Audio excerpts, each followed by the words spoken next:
Olá, sejam todos muito bem-vindos ao canal Tudo Umbanda. Hoje estaremos falando da diferença do candomblé e a diferença do candomblé com a Umbanda para um entendimento, modo mais geral e mais simples possível que eu consiga direcionar para vocês essa árdua diferença que podemos entender, tá? Mas primeiramente, antes de nós iniciarmos nosso argumento sobre o candomblé e a Umbanda, se inscreve no canal, ativa o sininho e compartilha esse vídeo que com certeza muitas pessoas também gostariam de entender sobre esse processo, sobre as coisas que é necessário entender sobre a diferença da Umbanda e do Candomblé. Perfeito? Então não esquece de compartilhar e se inscrever, que vai ajudar muito o nosso canal, tá? E comenta aí o que você achou do vídeo e comenta também sobre as diferenças que você acha que também tem dentro da religião Umbanda e também do Candomblé, para compartilhar também o seu conhecimento, compartilhar a sua opinião, que é muito importante para nós aqui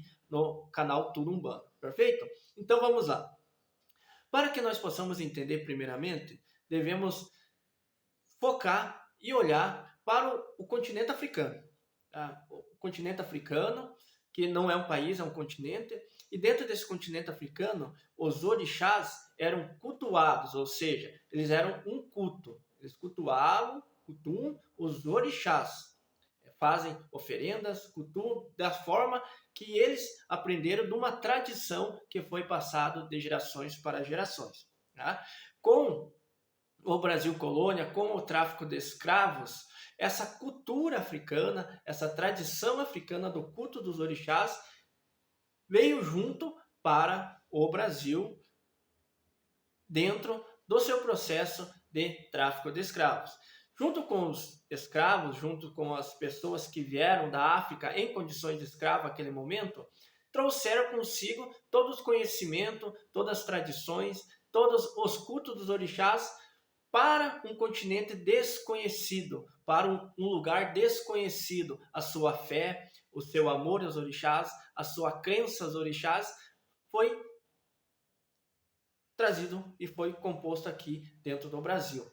Como no Brasil colônia, era proibido cultuar os seus orixás, era proibido cultuar a sua crença, eles foram disfarçando essas crenças através de santos católicos, que hoje é conhecido como sancretismo religioso. Ou seja, eu cultuo um orixá, mas eu não posso cultuar esse orixá, eu vou disfarçar esse orixá em um santo católico. E conforme as lendas e os mitos constituídos dentro das lendas dos orixás e essa junção entre a história dos santos católicos e os mitos dos orixás, as lendas dos orixás, se constituiu ali o sancretismo religioso para que as pessoas que acreditavam nos escravos,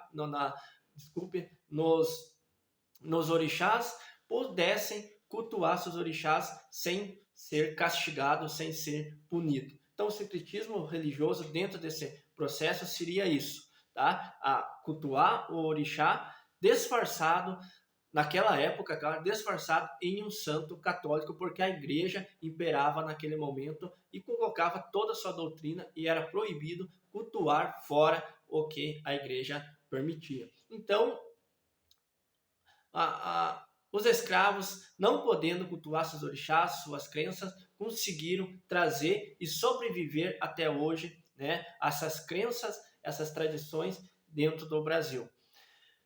Então, na África se cultuava o orixá, se cultuava os orixás trazendo para o Brasil, e com com o decorrer do tempo, no finalzinho do século XVIII, ali logo no início do século XIX, começou-se a se constituir essa junção aos cultos dos orixás e às tradições de cada nação africana, né? Se constituiu ali o candomblé, né? Os barracões de candomblé, fazendo uma junção entre esses povos, podemos dizer assim. E é claro que hoje, né, pessoal, quero que vocês entendam que o candomblé trabalha de uma forma diferente de Umbanda, trabalha de um jeito diferente, mas as questões dos orixás, a visão dos orixás também são diferentes entre a Umbanda e dentro do candomblé.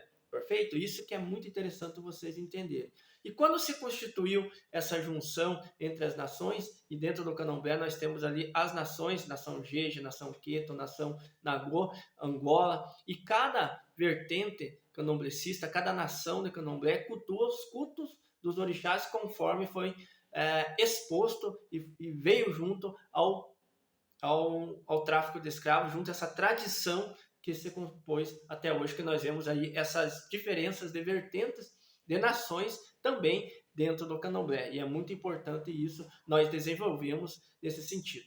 O que seria o orixá dentro do candomblé? O orixá dentro do candomblé, ele vem em terra, ele trabalha em terra com as suas danças, com seus pés de dança, né? Trabalha com sua cultura, com suas vestimentas, trazendo todo aquele axé, toda aquela força, aquela vibração que desenvolve de costume dentro do candomblé.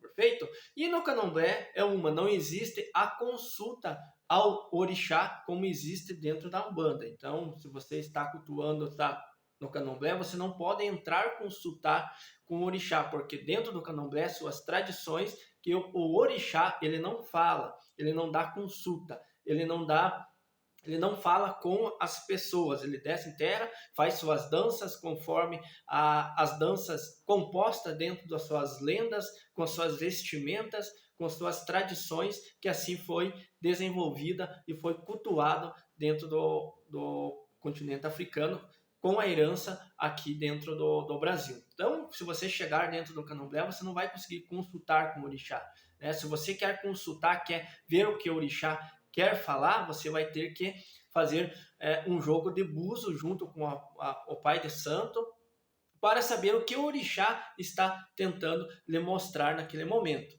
tá? Então é muito importante isso. Então, se você vai no candomblé para consultar com o orixá, você não vai conseguir, você tem que o pai de santo vai ter que jogar búzios para saber o que o orixá está desvendando ali naquele momento para você, revelando segredos, revelando o que você deve fazer para melhorar a tua situação espiritual ou situação social, seja o que você vai procurar com o pai de santo, certo?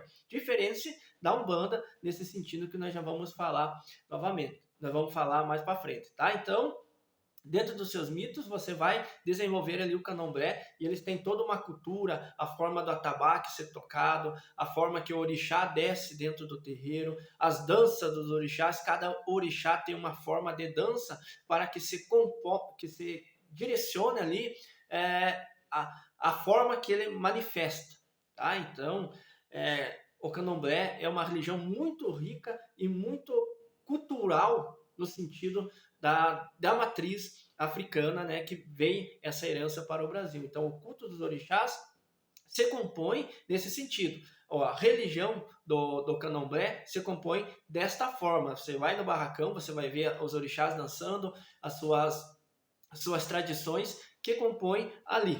Tá? Então, você não vai conseguir consultar com o orixá, porque dentro do candomblé, o orixá ele não fala, ele vai descer quieto, vai fazer as suas ritualísticas, vai trabalhar conforme é necessário dentro das suas tradições do candomblé, dentro dos seus cultos, que compõem ali o culto dos orixás, e é isso, tá? Se você quer algo mais, se você quer consultar, quer saber, você quer ver qual oferenda deve ser feita, o que deve ser resolvido para a sua vida, você vai ter que consultar e conversar com o pai de santo, a mãe de santa, para direcionar ali os búzios e saber o que o orixá quer falar para você, né? Então, tudo isso é uma situação que o candomblé desenvolve dentro do seu culto.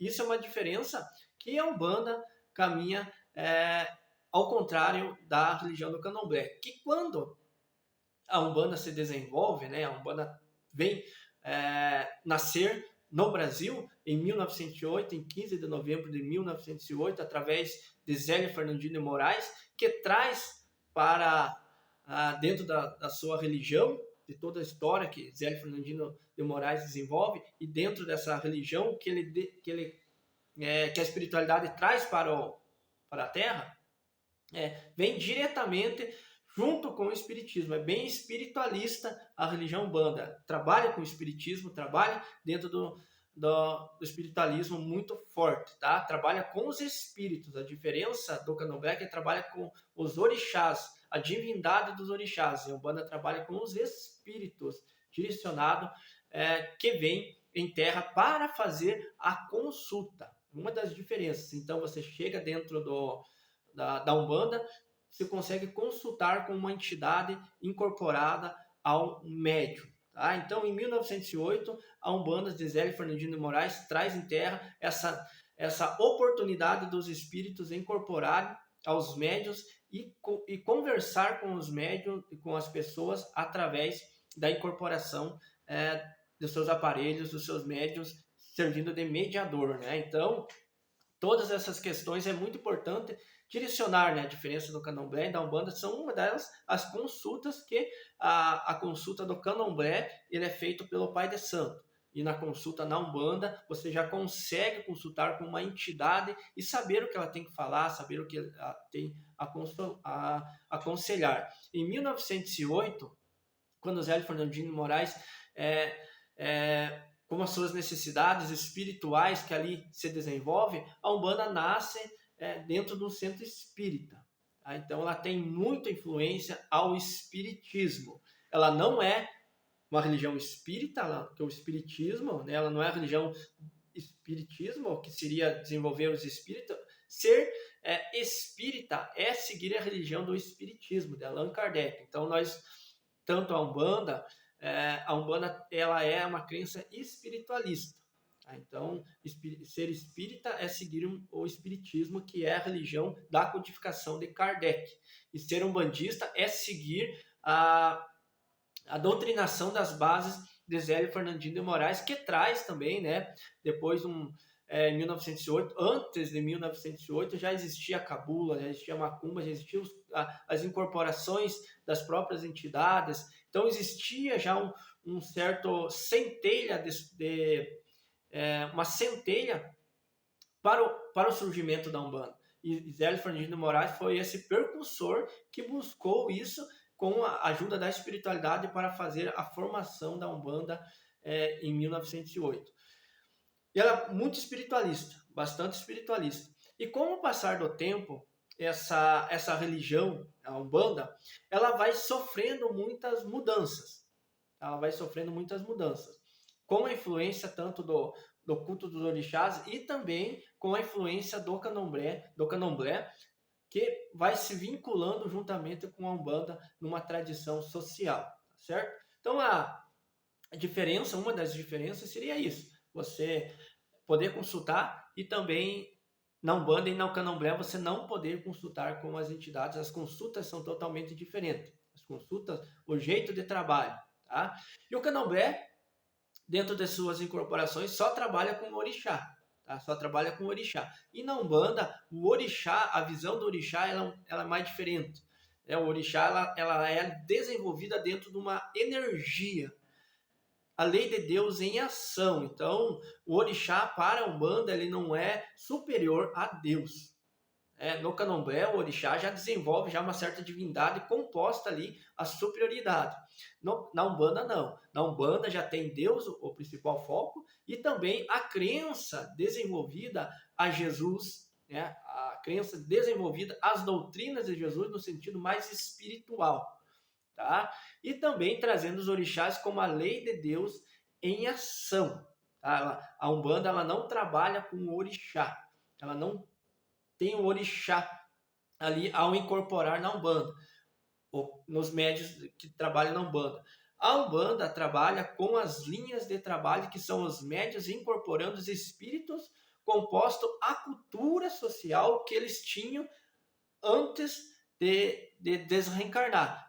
Uma reencarnação antes ou anteriores às reencarnações que teve no momento. Tá? Então, a Umbanda, os médios incorporam as entidades, compostam a cultura desenvolvida dentro desse espírito, seja ele boiadeiro, seja ele o preto velho, que representa, que tem uma cultura do negro, que tinha uma condição de escravo naquele momento ali, representando uma cultura aos orixás, uma crença aos orixás.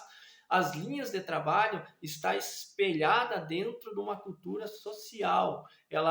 A Umbanda vem vinculado ao meio social.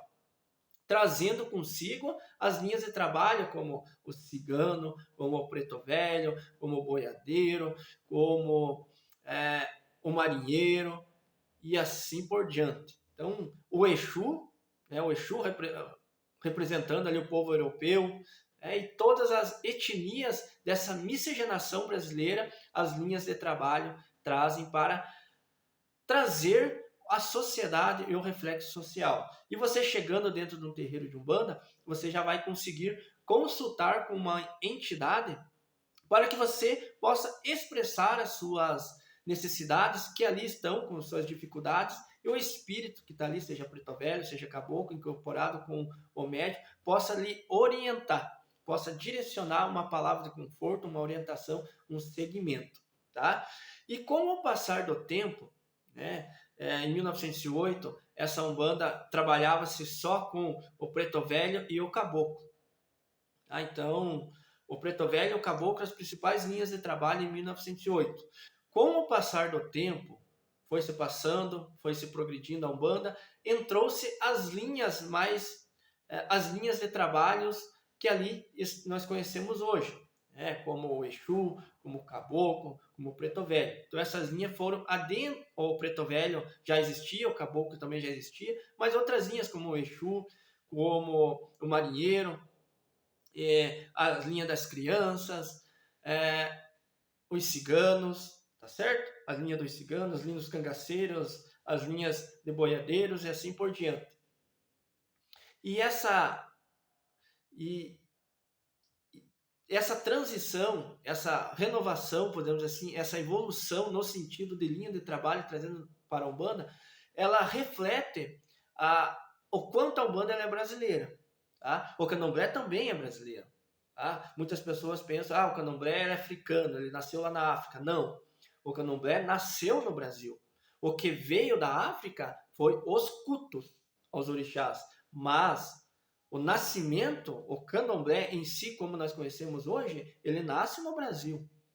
Tá? Então, o Candomblé ele é brasileiro, só que ele tem uma tradição, uma vertente muito forte do continente africano. Diferente da Umbanda, que ela tem uma vertente muito forte ao Brasil, essa junção miscigenada do Brasil. Tá? Essa é uma diferença bem, vamos dizer assim, pessoal, que dá para ver bem, tá? Dá para analisar bem nesse sentido. Tá? Então, essas diferenças é muito gritante para a observação. Então, você consegue consultar com essas entidades, consegue ter essa orientação. A diferença também é a questão dos trabalhos. Tá? Os trabalhos no momento do culto, o Candomblé e a Umbanda. Na Umbanda, quando as entidades descem dentro do terreiro, as entidades descem para trabalhar, você vai consultar, e muito de costume na Umbanda é as entidades fazerem trabalho para as pessoas. Que tipos de trabalho? Trabalhos de cura, trabalhos de benzimento, trabalhos de aberturas de caminho, trabalhos para auxiliar. E dentro desses trabalhos se compõem materiais ritualísticos. Ali se encontra também o ponto riscado, encontra-se as ervas, encontra-se as velas, encontra materiais para fazer um trabalho espiritual, limpando o corpo daquele filho no momento ali, o espírito incorporado com o médium, limpando as miasmas espirituais e abrindo o caminho, além do diálogo, da conversa também para orientação. Tá? Então, isso é muito forte dentro da Umbanda, essa ritualística de materiais no momento que a entidade está incorporada. No momento que ele está ali riscando seu ponto, trabalhando, também é muito comum. O preto velho sentado no seu banco, com sua bengala, fumando seu cachimbo, defumando, baforando fumaça nas pessoas para fazer a limpeza, coisa que não tem no Candomblé, porque não é de costume do culto dos orixás. Tá? Quando nós olhamos para a Umbanda, nós olhamos para a tradição umbandista, nós vemos uma junção muito forte do Candomblé, do catolicismo e também do espiritismo, porque foi aonde a Umbanda caminhou. Foi uma das situações que a Umbanda caminhou para o seu surgimento. Exemplo, o Espiritismo carrega as doutrinas de Kardec, os ensinamentos da doutrinação da mediunidade, a evolução dos espíritos. O catolicismo com suas orações, com seus santos, com suas imagens. O candomblé com seus atabaques, com seus lenda dos orixás e dança dos orixás e a forma que se manifesta esses orixás. Tá? Então, tudo isso faz a Umbanda caminhar no sentido dessa construção em 1908. Os pontos riscados vindo da Macumba, os pontos riscados já existiam porque a própria Macumba trazia seus pontos riscados e a Umbanda trouxe essa herança, tá certo? Então, esses materiais ritualísticos trabalham muito forte dentro da religião Umbanda, tá? Isso é muito interessante vocês entenderem também. A diferença do orixá com o orixá da Umbanda, na visão, em duas situações. O orixá no candomblé, ele vai ser uma divindade, como eu falei. Na Umbanda, ele não vai ser uma questão superior de uma divindade superior, porque ele nem desce dentro do terreiro. Quem trabalha são os chamados falangeiros, da vibração desses orixás, certo? Falangeiros das vibrações desses orixás. E também temos na Umbanda os altares, o altar dentro da Umbanda. Você vai ver nesses altares o sincretismo religioso, que é muito importante, esse sincretismo religioso, para dessa herança cultural brasileira. O sincretismo religioso é muito importante para a cultura brasileira, principalmente da tradição da Umbanda. A tradição da Umbanda não pode tirar o sincretismo religioso na questão dos orixás com as imagens de santos católicos, porque ali é a identidade da Umbanda. Porque se eu colocar só imagens de orixá, sem imagens de santo católico, desse sincretismo religioso, ali já está se compondo mais o candomblé do que a própria Umbanda. Tá? Então, faz uma junção, faz uma miscigenação ali. Tá?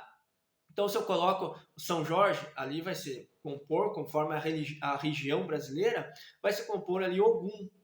Se eu coloco São Sebastião, ali está sintetizado Oxóssi, Nossa Senhora Aparecida, vai compor ali Oxum e assim por diante. Tá? Tem terreiros que têm imagens próprias ali dos orixás, mas também tem imagens dos santos católicos. É comum. Essa mistura, no sentido do espiritismo, é muito importante para a sobrevivência da própria religião Umbanda. Tá? Claro, né, pessoal? Claro, tem pessoas que vai concordar com o que eu falei, tem pessoas que não vai concordar, porém, o que não pode ser exposto, não pode ser imposta, retirar algo que faz a essência da própria religião e impor algo que faça imperar mais uma religião do que a outra.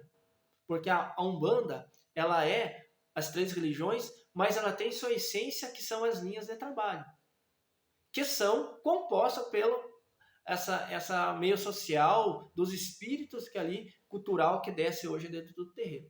Perfeito? Então, essa é muito importante essa questão ali que desenvolve também das consultas e do sincretismo religioso dentro da religião. O orixá, ele é visto dentro do candomblé como o ser superior que vem, ele é um ser divino, e na Umbanda ele não se constitui, de certa forma, como um ser divino superior, a não existir mais nada a não ser o orixá. Quando nós vemos orixá, nós temos ali as suas lendas, e dentro dessas lendas se compõem as leis divinas, no sentido de direcionar uma lei que hoje nós conhecemos, como as leis de Deus, como a lei de ação e reação, que é tudo que você faz, retorna para você, a maternidade, a natureza, tá? A lei da justiça de Deus, a morte, o nascimento, e tudo isso que Deus construiu e se compôs. E dentro da Umbanda, a crença da Umbanda, ela está composta a essas leis dentro do orixá. A visão da Umbanda está nesse sentido. Não como divindade, mas como as leis de Deus, vinculado a essas leis de Deus. Perfeito? Olhe, faça um gancho entre essas duas observações para você ver que há diferença entre uma religião e há diferença entre duas. Se você toca o candomblé e toca a Umbanda no mesmo terreiro, perfeito. teu terreiro, mas saiba diferenciar entre essas duas, tá? Porque no candomblé, o culto do candomblé, né? O candomblé em si não trabalha com o Exu, ele tem o Exu Orixá, que vem em terra, faz suas danças, tudo dentro das suas lendas das suas roupagens. Né? Na Umbanda, o Exu ele é um espírito, ele não é um orixá em si, quando desce dentro do terreiro. Perfeito? Tá? Então, essa lei de Deus está composta ao orixá também. Trabalhos, orixás, linhas de trabalho, são essas diferenças bem gritantes que devem ser analisadas e observadas. Perfeito? Então, são essas mais ou menos o que eu queria passar para vocês. Foi coisa rápida, mas espero que tenha ajudado a compreensão sobre orixá, sobre Umbanda, o que é Umbanda, o que é Candomblé, qual a diferença entre as duas religiões, o que uma faz e o que a outra não faz. As duas religiões seguem uma doutrina diferente, né? Para que não se confunda quando você chega dentro do terreiro, observe algo tudo misturado, mas muitas vezes nem as pessoas sabem que ali está acontecendo. Então, se você observar, você vai ver ali que há diferenças entre Umbanda e Candomblé. Duas religiões são maravilhosas, duas religiões brasileiras, mas tem que saber expor aí essa diferença para que vocês entendam, beleza? Então, beleza, pessoal? Então, segue o canal, não se inscreve, se você não se inscreveu, se inscreve e compartilha, que vai ajudar muito a nossa caminhada dentro das orientações umbandistas. Beleza, pessoal? Até o próximo vídeo.